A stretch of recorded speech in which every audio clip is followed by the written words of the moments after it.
Good morning and welcome to today's program, Looking Good in an SBIR World.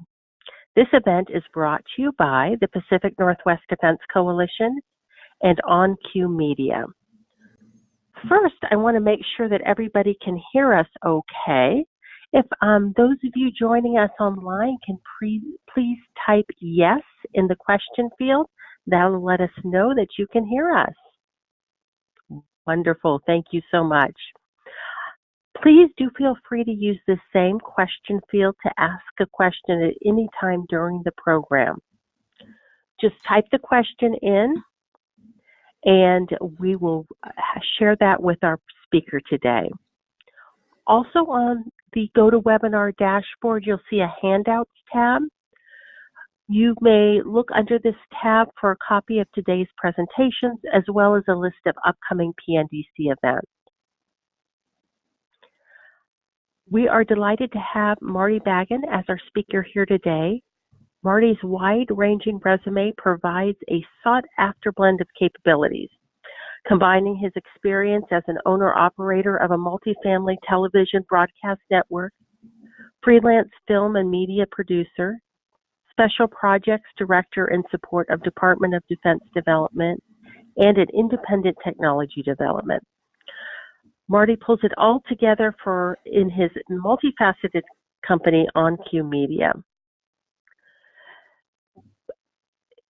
Today, as the webinar overview indicated, Marty presents a unique perspective on supporting post-award SBIR contracts, including tips and tricks to move through SBIR phases, effective communication, making the most of post-award presentations and reports, and an honest look at what is important to SBIR program staff. As Marty will be focusing on post-award information, we did prepare a quick overview of the SBIR programs for those of you that might be a little newer to this information. Here, a quick overview is up on the screen now.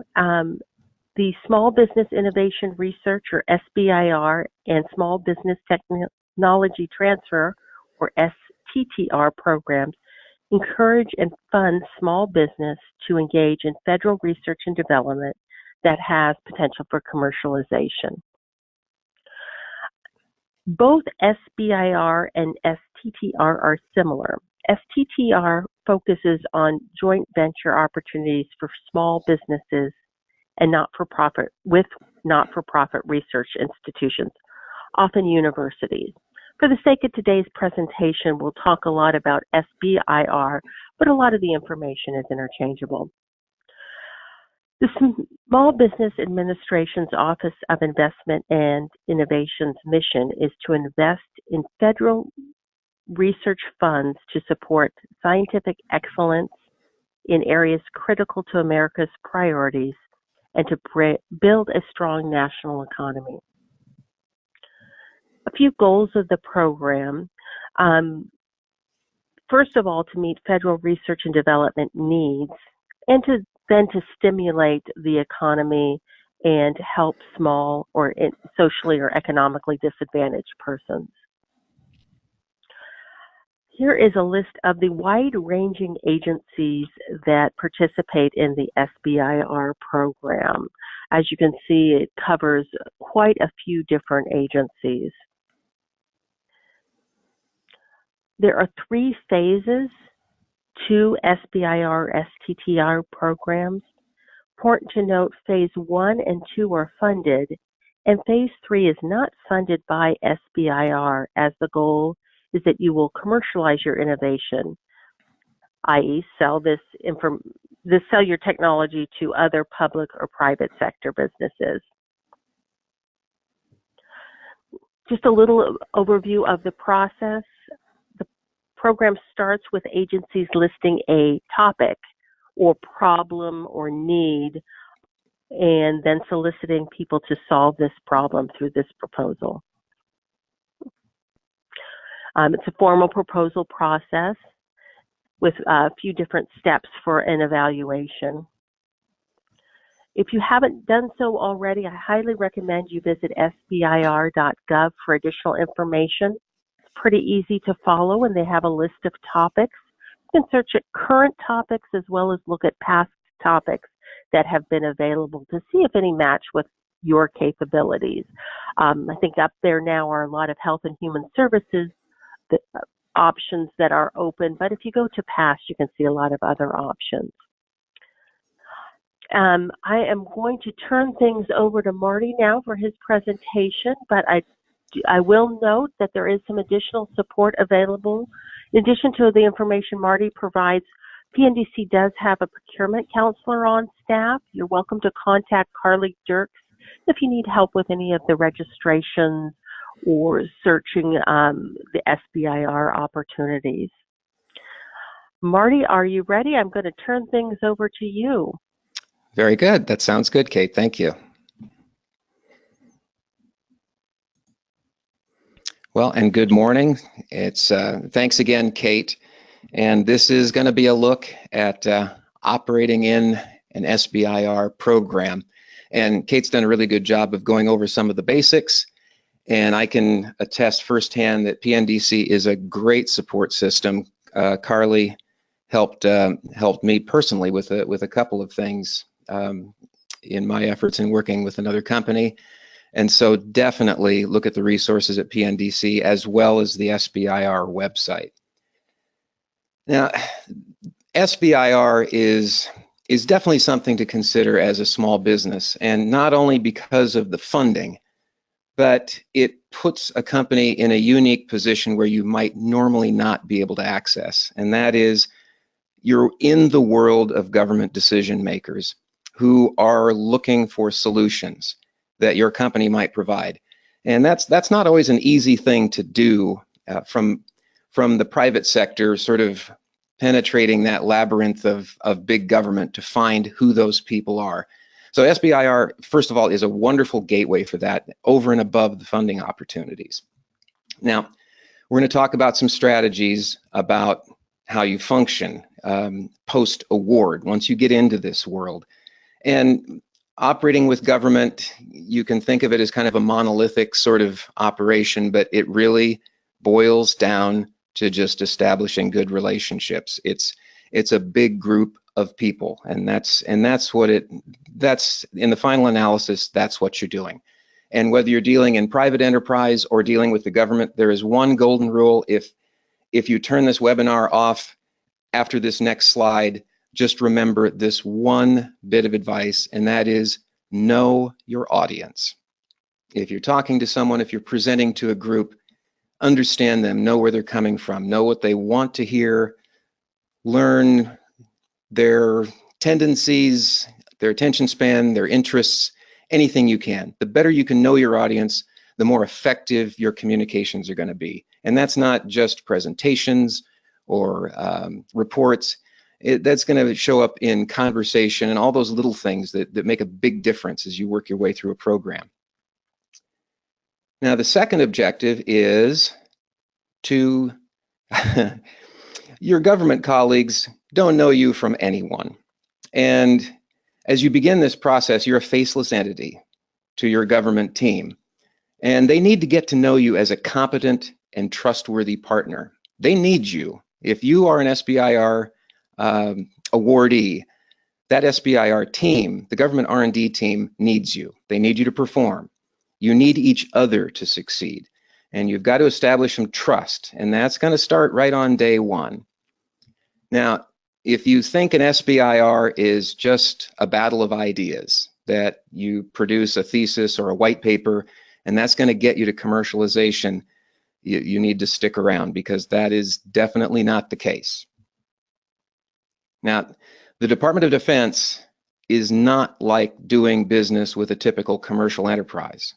There's a frustrating level of rigidity, but it's still people. You're still dealing person to person, and that's going to make or break your success, no matter how effective your technology may be. Every program is different. Every branch of military has a different sort of personality. And each individual team that you work with is going to have its own personality, quirks, internal conflicts, and you're going to have to be sensitive to that because that plays a huge role. There's human nature present in every step of the way with this. This is a great picture of multiple military agencies working together in unison, and it's one of the only times you're going to see it happen. There is not a lot of coordination between different agencies, be it Navy, Marine Corps, and a lot of times an SBIR may involve multiple agencies. And so there's going to be a little bit of tact involved in helping coordinate that. And how does that pertain to you? Well, because the thread that weaves all this together is going to be your presentations, your reports, and perhaps audio-visual media if you choose to include that as part of the process. Now, this is really, really critical for us on the West Coast because we have geography working against us. The decision makers and your SBIR team are a continent away. And so you've got to make your progress and ideas a little closer to them. And again, that is done by your communication. So we've been talking about the SBIR development team, and let's go over a couple of truths that I've learned along the way. They don't really care about your company. And it's not that they don't like you, it's nothing personal. There's just no emotional bond. You're a means to an end. You have to perform. The roster of that team can change throughout your project, which can become very frustrating. You can build alliances with some really good team members, then all of a sudden they're transferred somewhere else. Another truth, chances are most, if not all, of your government group has been doing this for years, and it's a very routine process. So as brilliant as you may be, or as revolutionary as your ideas are, these people have probably heard it before dozens of times. Now, another truth, the team is primarily interested in what you can do for them now and not make them look bad during the term of your contract. Don't make your government team look bad by missing deadlines, turning in shoddy reports, being unprepared for meetings and presentations. That will not go well. And another truth, you've got to learn everything you can about the bigger picture of the needs surrounding the technology you're asked to develop. Understand the program, understand the agency. For example, if your technology is part of a navigation system for a fighter plane, read about it, learn about that plane, learn about the aircraft and what its mission is, who builds it. Find the right agency journals and periodicals. They're all over the place. Air Force has all sorts of journals. There's numerous ways of educating yourself about programs and understanding what the big picture objectives are, because you've got to fit within that. And the more knowledge you have about that, the more equipped you're going to be throughout the SBIR process. Now, for some of the same reasons already mentioned, this is more or less a temporary assignment for your government group or your R&D group. The team is going to change, but your objective is to convince and constantly remind them that your technology is transition worthy and that you have a solid grasp of the big picture.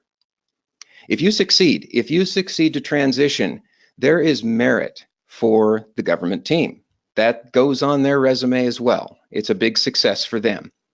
And it's up to you to understand the lay of the land and make sure you can back up your claim. Do what you say. You're all in. Most small companies, when they get an SBIR, it's what they do. This is your livelihood. A successful SBIR transition can change your life. In contrast, your government associates are here for one or two steps of the journey. So think about that as we ponder this. Can you, as a contractor, identify your target audience group? And are you able to relate to them? Can you identify who needs to hear you? And a hint, it goes beyond your R&D team, but we'll get into that here in a little bit. Question 2. Can you make your pitch in 40 seconds? Question 3. Which of these slides has more potential for effectiveness?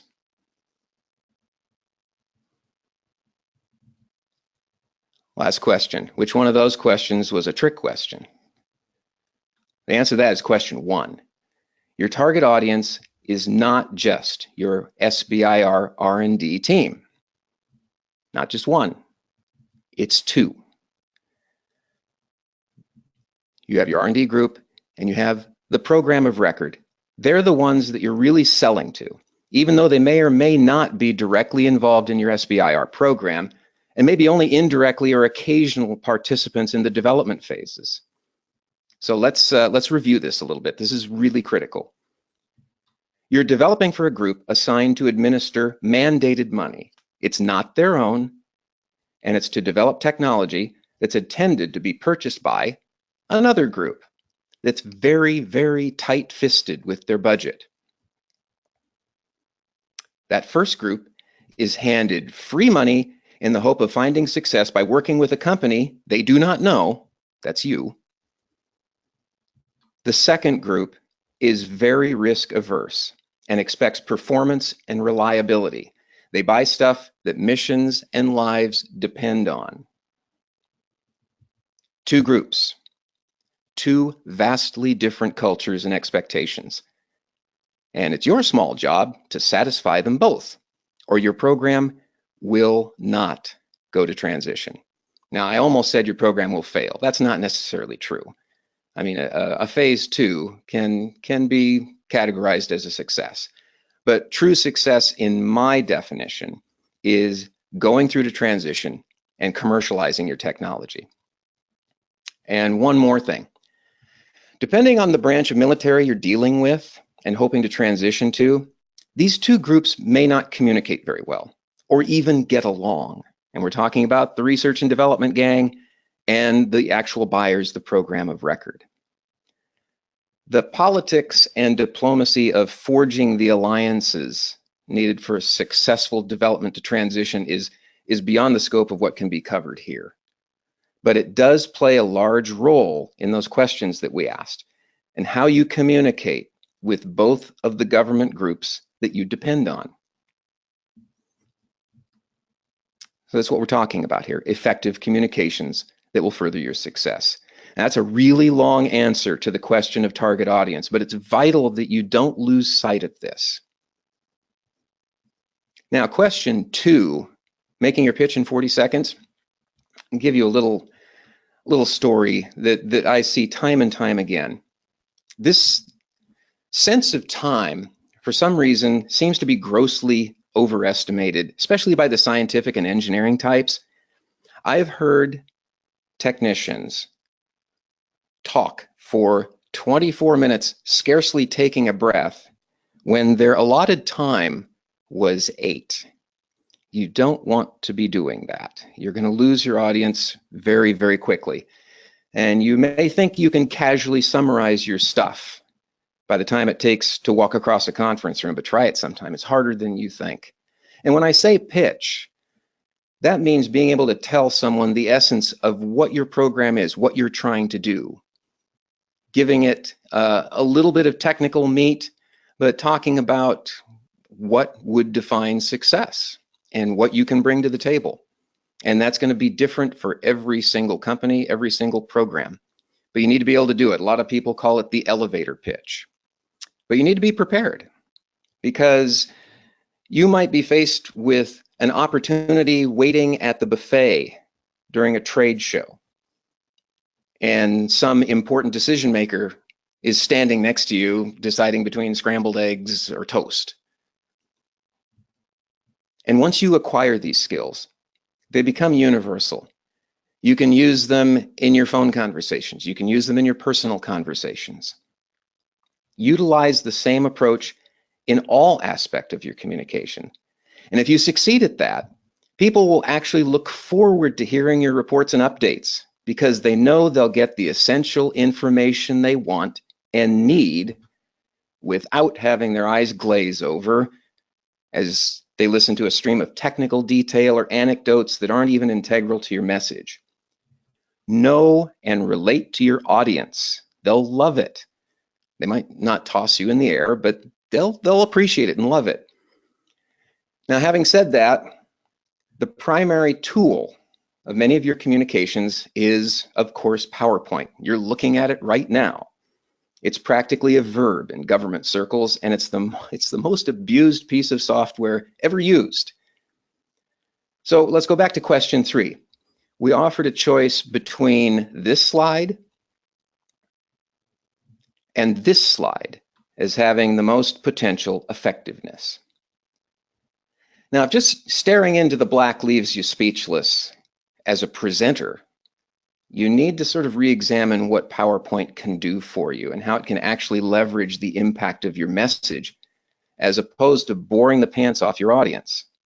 PowerPoint is simply a tool for keeping your target audience engaged. So let's go back and start with our 2 slides.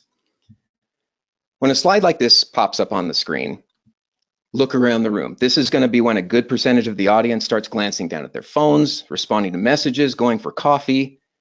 PowerPoint is eye candy. This is going to cause temporary blindness. This slide forces the attention back where it belongs, to the speaker, to you.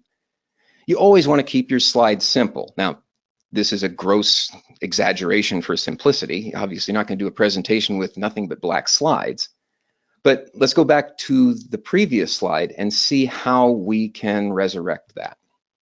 So we're starting out with this. Let's clear out some of the unnecessary detail. So now we've reduced this to some highlights here. PowerPoint isn't a book.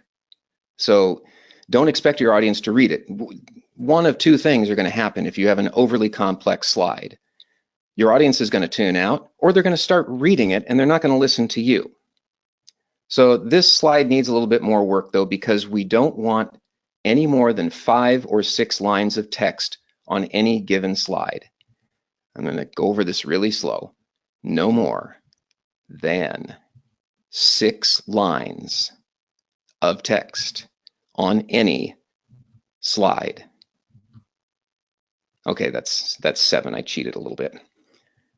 All right, let's go back to our slide. We're going to break this apart a little bit. So now we have split this into 3 slides. And now here's how you could present this. The Small Business Administration Research Fund was established in 1982, and it's managed by the Small Business Administration. Member agencies include the Army, the Navy, the Air Force, and the Marine Corps. The objective of SBIR is to deliver better, faster, and cheaper technology. Now that's a little bit better than just ganging it up on one slide and sort of rambling through it.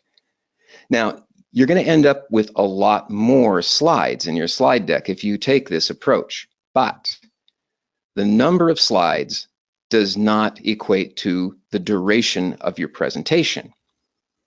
Now, having said that, you're going to be advancing slides quite a bit. And what if you have detailed information that you have to impart to your audience, whether it's charts, graphs, or a lot of technical detail? Good old handouts. Print them on a nice paper stock and hand them out at the start of the presentation.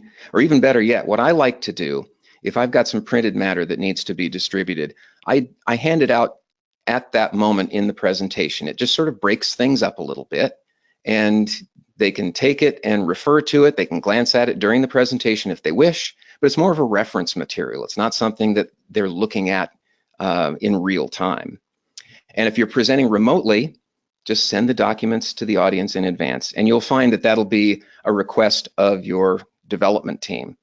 If you're submitting reports and you're doing phone conferences, they'll want those documents in advance, and they can refer to them while you're talking to them on the phone. Now, for other visual enhancements, photos, I mean, it's cliche, but they're worth a lot of words. Now, in this instance, The audience, which you would know very well if you submit this in the form of a report, they're going to understand what's going on in the background. They know that there is a device or apparatus that's being tested in a water tank. They can see that. That's self-evident. What the photo clearly demonstrates is that through progress of the SBIR development, that there are sensors and data gathering components which are being collected for a more thorough understanding of what's happening in that tank, all of which would be known by the SBIR guys. But you're sort of validating that without using a lot of words. It's self-evident. You're showing them what's happening. It's a great literary statement. Authors hear it all the time. Don't tell me, show me. And it can be a very effective, subtle means of sort of gaining confidence with your SBIR team. Now, going a step further, video is just an absolutely wonderful element to include things. And the irony is, thanks to some of the limitations of GoToWebinar, we weren't really able to effectively put in video clips here. So we're going to sort of fake our way through it a little bit, but I think you'll get the idea. But it's a great element. It brings life to any presentation. I use video clips in practically every presentation. Just make sure that it's shot well, that it's steady, preferably with a tripod. And if it's of a lot of activity and there's some superfluous material, try and edit it out, especially if there's unnecessary sound that might be a distraction. Clean it up a little bit. And it's, there's a good chance that your SBIR team sits at a desk for 40 hours a week.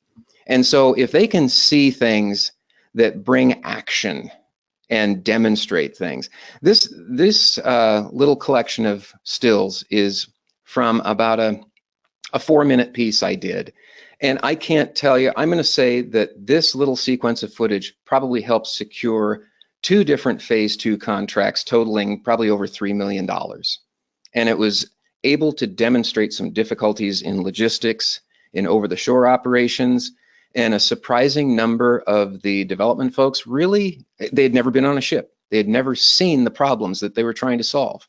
And so this was the next best thing to having them on the boat, and it went a long way in furthering the company's procurement of more SBIR funds. Video can also establish you as an expert. There is just some innate sense that you get when you see somebody speaking, and speaking well in a nicely produced video piece that just sort of conveys a level of expertise to them. And it carries some weight in conveying your work progress and your technology. It's a very, very powerful means of doing so.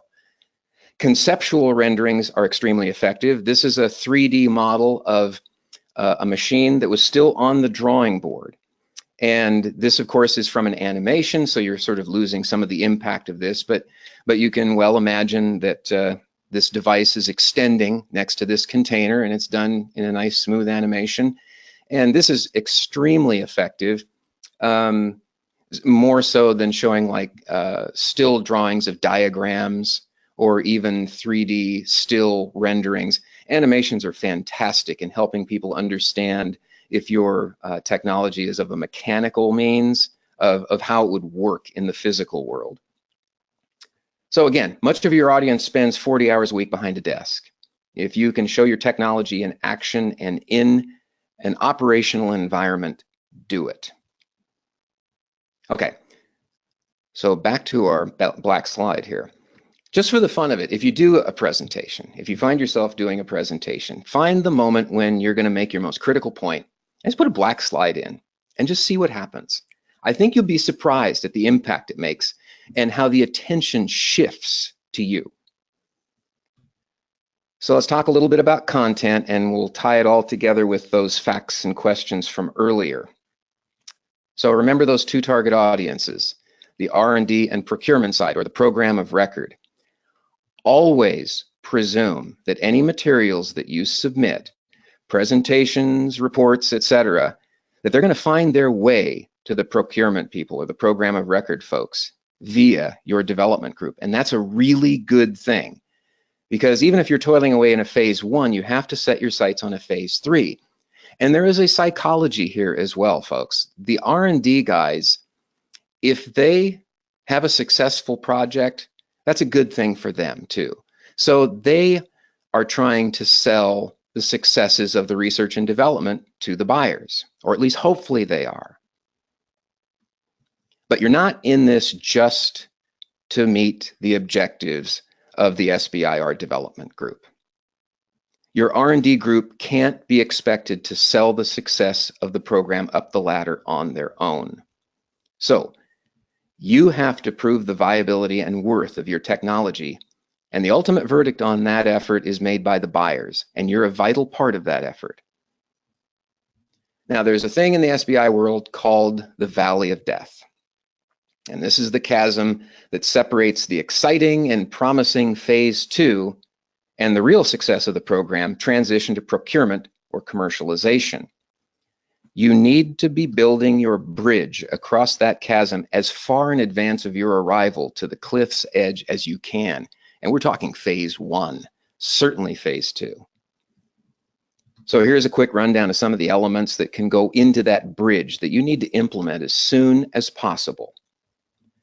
The first is the Venerable quad chart. Now, if you've done any military stuff at all, as far as new technology, you have probably seen a quad chart. And they're a pretty dense and clunky document, but this is kind of a test, a bellwether for your skills at being concise and realistic while hitting the key points. The quads are typically a nice image, the objective, some technical details, and the development plan. Make sure your project has an excellent and attractive quad chart. If you do, it'll stand out because most of the quad charts are not done all that well, as you can see here. This is a very clinical, this is just not very exciting at all, as opposed to something that looks more like this. And yeah, you don't want to go there. And it carries some weight. Now, if you have, again, we've talked about 3D renderings in a CAD model. If you can implement that into an image, you can utilize that in your quad chart, and it's going to find home in dozens of your presentations, reports, summary sheets, you name it. If you want a component in your arsenal that's going to get a lot of mileage and you're working on a mechanical device, a well-done 3D rendering is going to be the ticket for you. Now, we've already talked about the power of doing audiovisual footage within a presentation. You might want to consider a standalone audiovisual piece. In other words, something that's actually produced, scripted, shot, something that's conveying a specific point that's well produced to highlight objectives and achievements of your program. Now, this is critical because there's not very many people, if any, that do this. Contractors do not take this extra step. And so the government groups love them because if you stick to the guidelines we've been talking about, if you make it concise, to the point, and brief, most people are going to take the time to view a 2 or 3 minute piece. And the very nice thing about that is it's distributable. It can be shared. The R&D group can forward it to program of record folks, to other decision makers. It's a self-contained, potentially viral piece that you can send on its way, and it can be doing work for you months down the road. Now, there's many other facets of your relationship with your government colleagues, but knowing them and understanding what they need for their own success is critical to your own success. Now, we've been talking about essentially what you can do to more effectively communicate with your target audience, which is the R&D side, and by extension, the procurement or government or program of record side. Keep your message focused on the task at hand, not on your company or your resume. It's not about you. You're not selling you. You're not trying to impress anyone with you or your company. You are trying to impress them with the success of the program. Help your government colleagues help you. Make them look good. If they succeed, you succeed. Learn everything you can about the influences and issues surrounding your program. Read the periodicals. Understand what the budgeting future looks like for your program. Is it optimistic or is it being trimmed? And if budget cuts are looming in your particular area, then you need to be thinking about cost savings. How can this be a more economical solution for the program of record? And don't get emotionally attached to any particular solution or innovation in the process. You've got to adapt and adjust. Now, I want to add one more final point to all of this. Now, you might encounter some hesitation from the government R&D groups when you make it known that you want to play an active role in coordinating with the program of record personnel.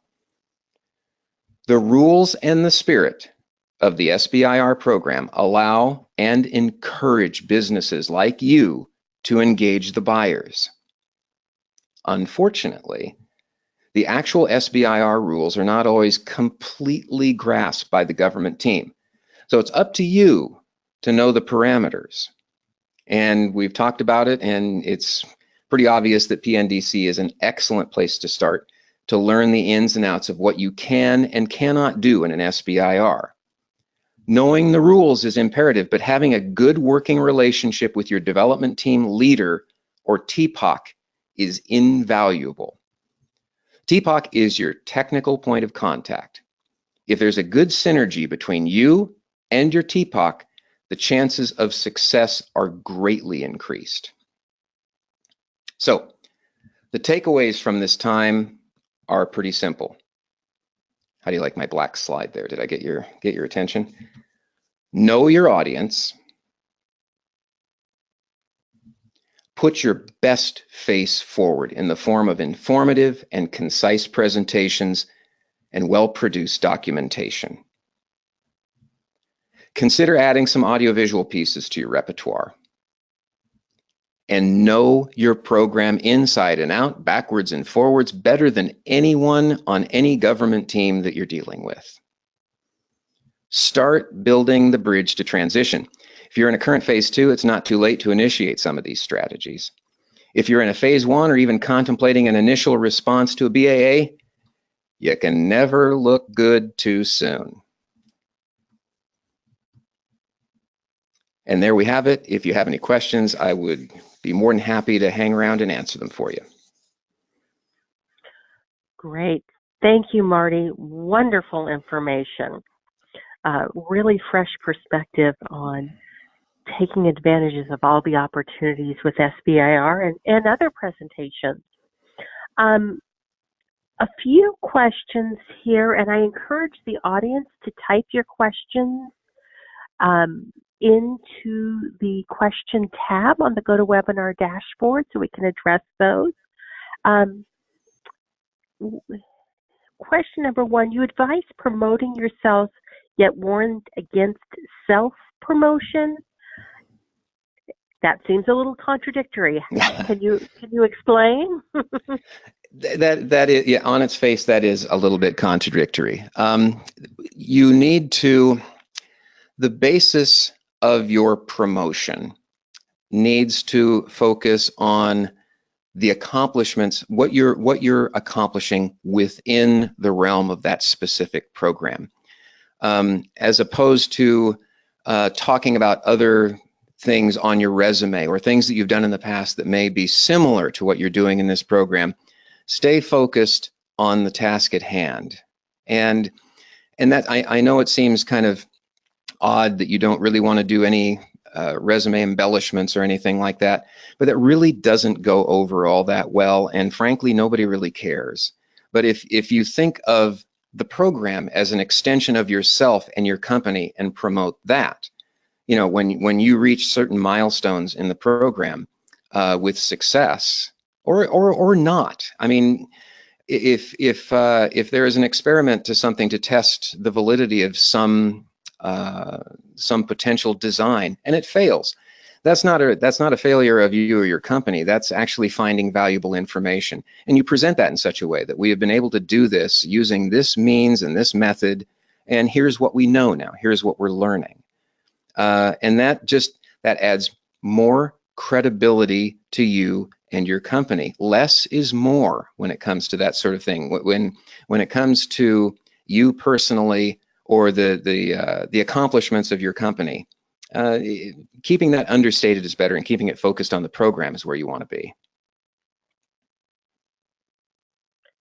Right. Thank you. A question here about the videos that you advocate for. How long do you recommend the video be? You really, well, think about it from your own perspective. If you're sitting there and you have an opportunity and you see to click on a button, would you watch a video 15 minutes long, 10 minutes long? Probably not, especially if it's during the workday, if it's work related.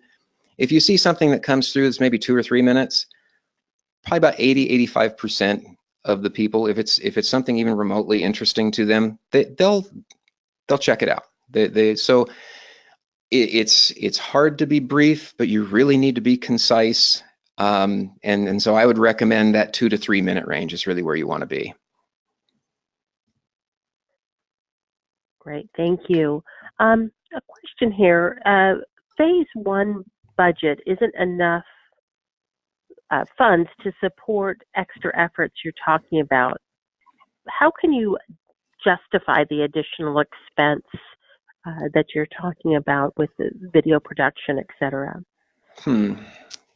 Well, that delves into more of almost a philosophical approach. And that is, you can go about this one of 2 ways. If you are the recipient of an SBIR contract, you can be no more or no less than that contract. It can define what you do, what your budgets are, and that's fine. And that can work, that can work just fine. But if you're kind of a, fly by the seat of your pants entrepreneur, and you believe in your technology, and you really think that it deserves commercialization, then the approach that I take with SBIR is that it's a leverage mechanism. I mean, right at the outset, we talked about, right out of the gate, one of the benefits it provides is it puts you in touch with the right people. I mean, the funding is an aside. I mean, it's a very critical aside, but if an entrepreneur is going to look at that and say, okay, this is my in. And so if you take that approach and you have the means and the mentality to do it, then you could be leveraging some of your own funds with this. If you're going to limit yourself to the dollars of, especially the early phase awards, it's pretty tough. You're going to be, it's almost a loss leader for most companies, even just to do the technical parts and submit the papers and that sort of thing. But if you use it as a leverage device and you do a little extra, the return on investment could be stunning. Great, thank you. Another question. It sounds like there is a possible conflict between if I independently engage the end users of my technology. How can you avoid that conflict? That's a real touchy one. That is a very touchy one. I've been in situations where SBIR development teams have actually mandated that the contractor not speak with the program of record. And that is just not, that's not the way the program is supposed to work. Now, how you handle that, I mean, my suggestion would be you tackle that issue right out of the gate. If you're getting involved in a phase 1, and you can, I can't recall when you can actually have conversations with R&D folks. There's a Q&A portion. It may very well be after an award. Well, let's just say you've been given a phase 1 award. I would want to have a heart-to-heart with my TPOC and lay it out on the table and just say, what is your thinking as far as us as a contractor approaching the program of record at appropriate times, and when we essentially have something to say, and can we coordinate on this? Don't make it an either or. Team up with the TPOC. Be an asset for the TPOC. The problem is that the research and development folks are research and development folks. They are not, for lack of a better word, they're not salesmen. And most of the small businesses that are going to be applying for an SBIR, they're wearing a lot of hats. They're going to be the chief investigator, they're the technical backbone of their company, and they're the face and personality of their company. They have to do it all. Not so in government. You've got technical folks that deal with technical things, and their interpersonal skills and being able to convey sort of good salesworthy information can be very limited. And a TPOC will realize that. And so if you take an approach of, I want to help with this, you know, we both win at this, it's going to be much better than sort of coming up into some sort of adversarial position further on down the road, or maybe into a phase two. That could be disastrous, because if your SBIR program is not unified, it will fail. It'll be miserable. You'll hate it. So get on board with the TPOC and the whole team for that matter. Great. Another audience question. What kind of services does OnQ Media provide, and when do you usually get involved with SBIRs? I do a lot of the elements that we spoke about. I do, you know, document preparation, a lot of the visual things, the computer assisted design, renderings. I make the technical stuff sort of pretty it up and make it presentable, show it in its environment where necessary. I'll do writing. I do contribute to reports and that sort of thing. I mean, my background is in broadcast and, you know, the commercial world. So all of it has sort of a promotional, you know, slant to it. It's trying to make the company look good, and doing it in a way that most companies do not. The bar is pretty low in government circles when it comes to using these kinds of elements: good photography, audiovisual presentations, nice CAD renderings. It's not a lot of it's done until you get to that sort of upper tier of companies. And so for small businesses to come in and do that, it carries a lot of weight. And so those are the sorts of things that I do. And I help with presentations as well. Right. Thank you so much, Marty. We really appreciate you sharing your considerable expertise. A lot of good information that's applicable, like you said, in the SBIR world and other places as well for presentations. We really appreciate you joining us today, and encourage anybody that has additional questions to get in touch with you. Certainly. Great. Do want to remind everybody that we do have some other upcoming P Ndc events. We'll have a couple networking events here end of April at Sigma Design in Camas, Washington, in Southwest Washington. And then May 1st, we'll be up at Esterline Control and Communication Systems in Everett, Washington. Do also look for our Pacific Northwest Government Contracting Conference. That will be May 3rd. Great overview with a lot of procurement officers, not only from DOD, but VA, a lot of local, state, and regional agencies. A great place to practice your elevator pitch for those agencies. And then do look for our Aerospace and Defense Luncheon on May 30th with speakers from Boeing, as well as somebody from the Congressional Research Center talking about the new defense budgets and opportunities for Northwest companies. And really, go ahead. Oh, excuse me, Kate. I'm sorry. I forgot to mention that given the lack of actual video clips being able to show and more about the things that I do, if they just go to the website that's on the lower right, it's onqmedia.net, you'll find a collection of clips and information there that might be helpful. Wonderful. Oh, good. That's great information. I know a lot of people are very interested in using video as part of their presentation. It does really articulate very well what you're trying to communicate. So thank you so much. We appreciate our audience joining us here today, and a big thank you to Marty from OnQ Media for joining us. That concludes today's program.